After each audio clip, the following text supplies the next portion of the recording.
Somos estudiantes de la Universidad UTE de la carrera de mecatrónica y estamos cursando la materia de automatización de sistemas de manufactura y en esta ocasión como proyecto hemos realizado el sistema de manufactura flexible para piezas de ajedrez. Los integrantes son Max Loaiza, Juan Flores y quien les habla Camilo Ortiz. Un sistema de manufactura flexible se puede definir como la transformación de la materia prima en productos terminados, utilizando herramientas, maquinaria, energía y trabajo, con un sistema que admite un determinado nivel de variación en los estilos de productos o partes de rápida implementación.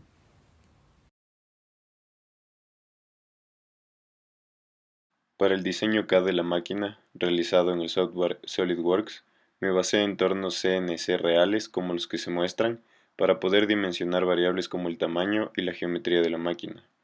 Se realizó de la misma forma para la máquina alimentadora de materia prima.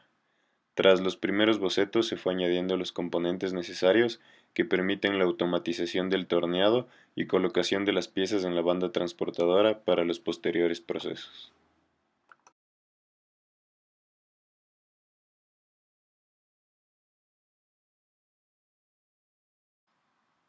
Después del encendido general de las máquinas, la alimentadora aporta el material en bruto al torno CNC. Se ajustan las mordazas y empieza el proceso de torneado de la pieza.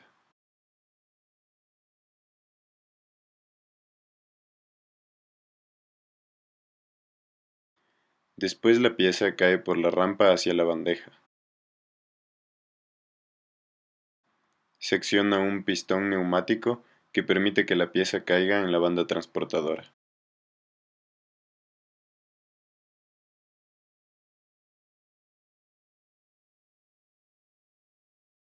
Para el análisis de fatiga, se escogió como componente crítico las mordazas del mandril. Después del análisis, se redimensionó las mordazas para hacerlas más robustas, de forma que su vida útil sea prácticamente de por vida. Para el análisis de torsión, se escogió el husillo del torno, el cual sobrepasaba las necesidades de seguridad, por lo que se redimensionó para utilizar menos material y abaratar los costos de esta parte. Finalmente, se analizaron las vigas que se encargan de soportar a la alimentadora de materia prima.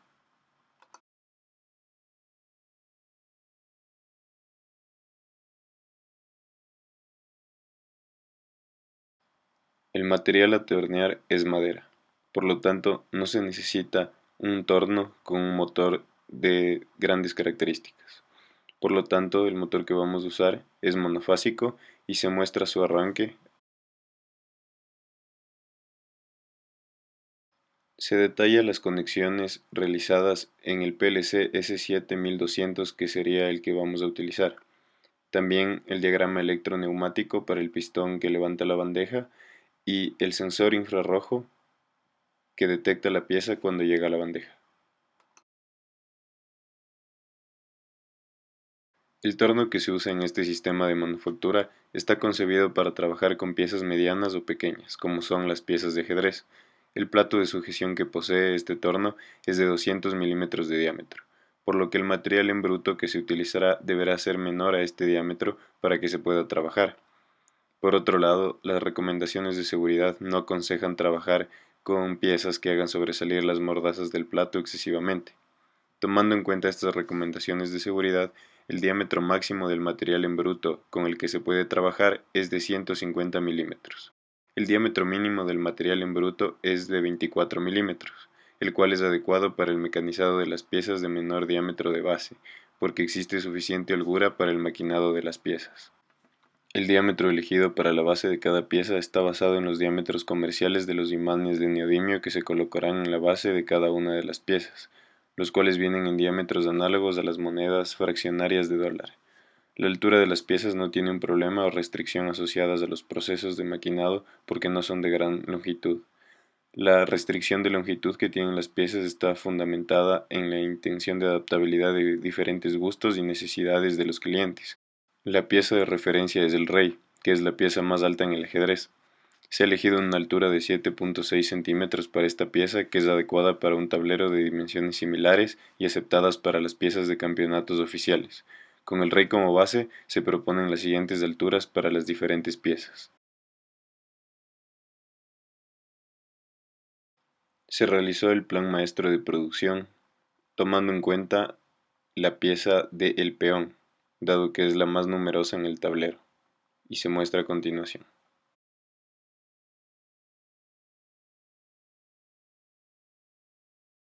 La programación en el PLC se realiza utilizando ladder en el TIA Portal.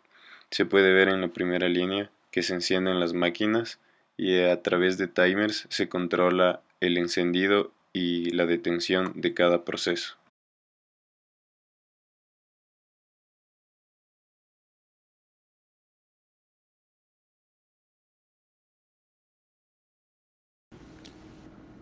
A continuación, se puede observar un bosquejo de la máquina de pintado y secado.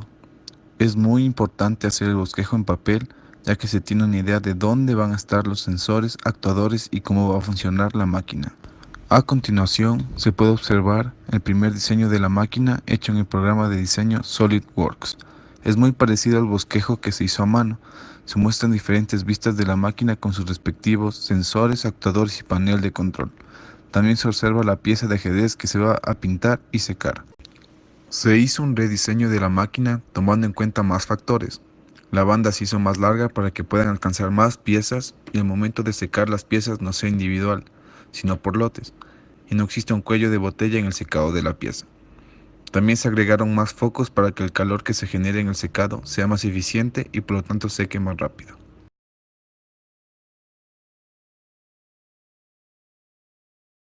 Después del torneado de la pieza queda al inicio de la banda como se observa en la imagen. Posteriormente el motor de la banda se enciende y hace que la pieza se mueva hacia la máquina. El primer sensor de la máquina capta la pieza y hace que los rociadores de pintura se enciendan y que la banda transportadora se detenga por unos instantes hasta que se pinte la pieza. Después de pasar el tiempo de pintado, la banda transportadora se vuelve a encender y la pieza sigue el rumbo hasta que el segundo sensor capta la pieza y enciende los focos. La pieza sigue su rumbo hasta que el tercer sensor capta la pieza y se detiene la banda transportadora por 20 minutos, que es el tiempo suficiente para que la pieza se seque. Una vez cumplido el tiempo, se enciende la banda transportadora y la pieza sale de la máquina para dirigirse al siguiente proceso, que es el lacado.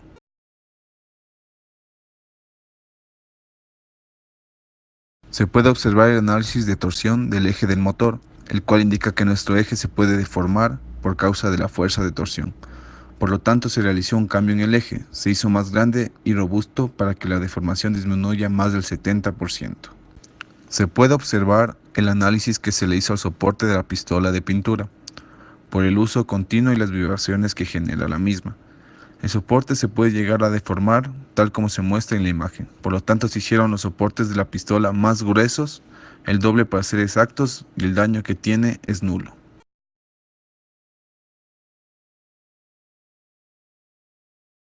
A continuación, se observa el diagrama eléctrico que se necesitará para el control de la máquina.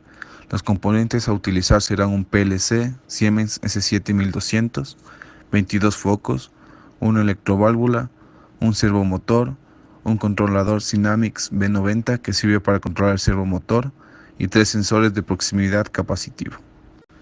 En nuestro diagrama neumático solo se debe accionar una electroválvula para el prendido de la pistola de pintura, pero para que exista el correcto funcionamiento se necesitan los siguientes componentes: el compresor, un tanque de almacenamiento de aire, un drenaje del condensado, el filtro principal, la tubería principal, la línea de suministro, el drenaje del condensado, un filtro regulador lubricador y 3 acopladores y la manguera.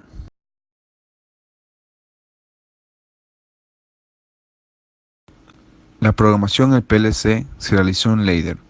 Como se puede observar, lo que da paso para que la programación de nuestra máquina comience es el pistón del torneado. Se pusieron timers para que simule los sensores, ya que se realizó el HMI del proceso. La máquina sigue la misma lógica de programación ya antes explicada.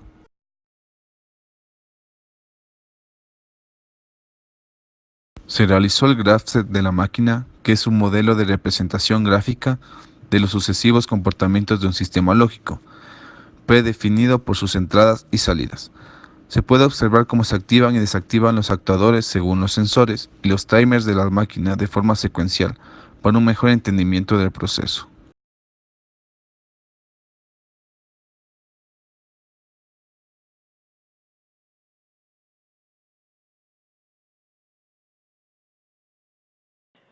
Para concluir, el proceso terminará con el lacado de la ficha y la inserción de un imán de neodimio en su base.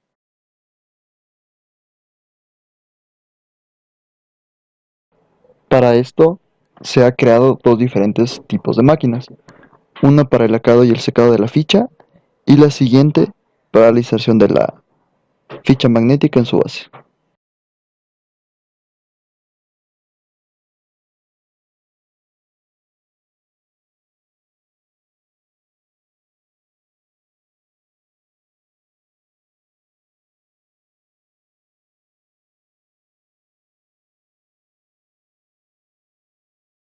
Como se puede observar en la imagen, la máquina de lacado consta de dos diferentes tipos de banda.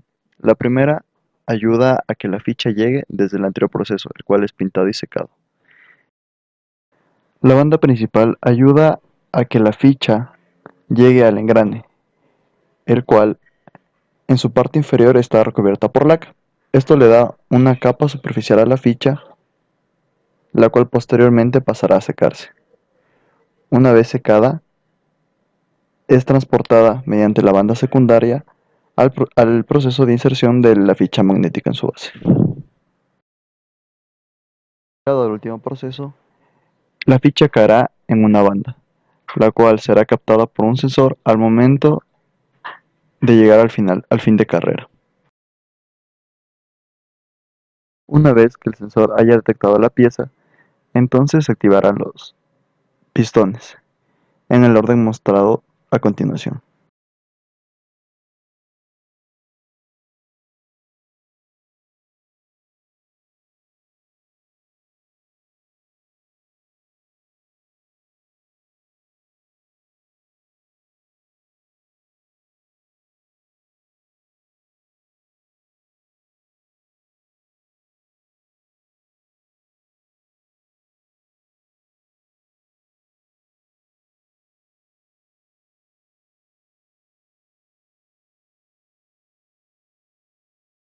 Terminado el último proceso, el imán caerá en una base de metal o cualquier elemento ferromagnético, para que las fichas con los imanes ya colocados en su base puedan ser transportados más cómodamente.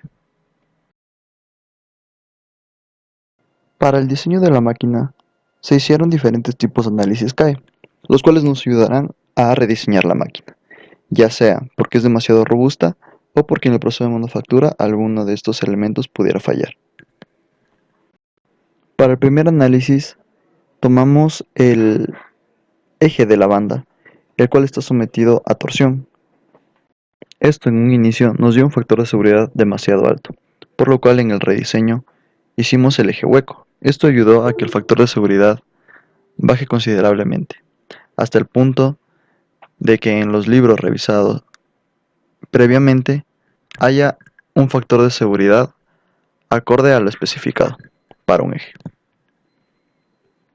Asimismo realizamos el análisis CAE para viga, el cual en la zona crítica fue en la unión de la primera columna que sostiene a los dos pistones con la otra columna que sostiene a otro pistón. Este de aquí, al igual que en el de torsión, estuvo sobredimensionado, por lo cual tuvimos que reducir la sección de las vigas, hasta llegar a un factor de seguridad igualmente acorde a lo especificado para una viga de este tipo.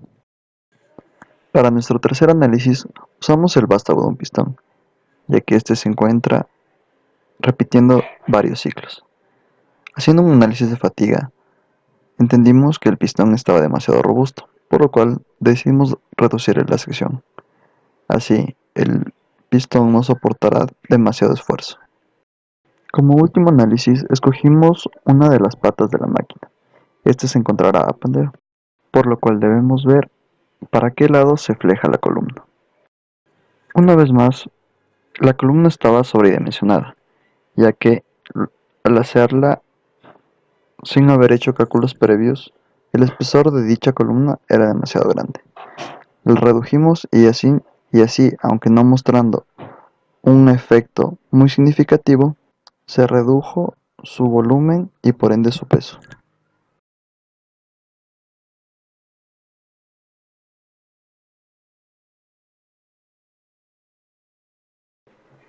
Ahora se presenta el diagrama electroneumático de los pistones, mostrando el circuito eléctrico, al igual que el neumático, por separado, viendo los contactores y los finales de carrera en cada una de las partes.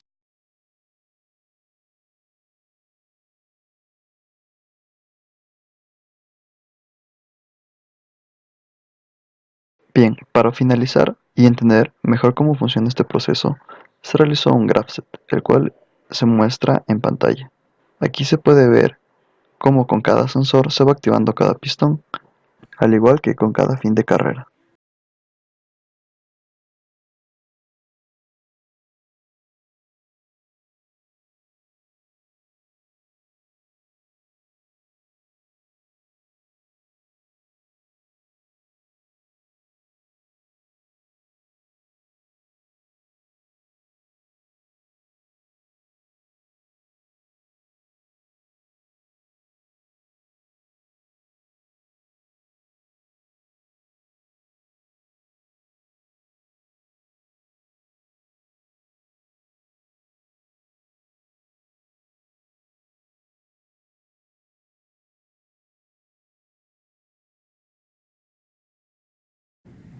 Que empieza con la alimentación de la materia prima al torno.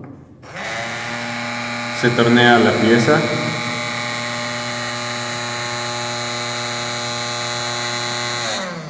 La misma que pasa a una bandeja con un pistón neumático. A continuación se enciende la banda transportadora, se activa el pintado de la máquina, se activa el secado de la pieza. A continuación aquí va a seguir la banda para que siga con la siguiente máquina. A continuación, listo. Continúa en el proceso de lacado, donde se laca y seca, y posteriormente a los pistones, donde inserta una ficha magnética en la base, activándose el primero, después este, y por último el que inserta la ficha magnética.